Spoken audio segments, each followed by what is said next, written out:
Network News. Mayor Leni Robredo nilinaw na hindi siya dadalo sa 2 trillion peso march sa Metro Manila sa darating na linggo. Ang kasama natin sa balita mula sa RMN Naga, si Radyoman Kevin Alba. RMN Live Report. Pero sa sidelines lang ako.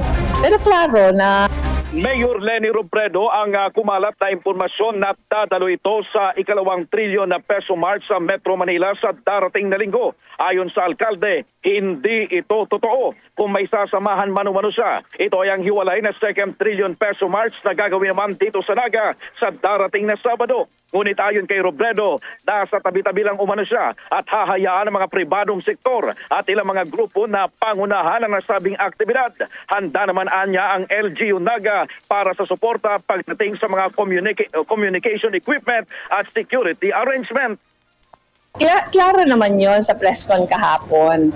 Klaro yon na yung tanong sa akin tungkol dun sa 2 trillion peso march dito sa Naga. And sinagot ko na sasama ako, susuportahan namin, pero sa sidelines lang ako.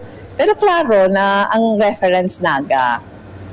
Mali yung information na pinarating sa Manila na nagsabi akong sasali ako sa November 30, tapos sa Manila ako sasali. So ang daming tumawag sa atin kahapon clarifying it. So clarify naman natin. Pero mas mabuti sigurong masabi officially na hindi totoo. Hindi totoo na nagsabi ako na November 30 sa Manila sasama ako sa rally. Samantala, ayaw naman magkomento ni Mayor Leni Robredo sa mga panawagan sa kanya na muling tumakbo sa darating na 2028 presidential election.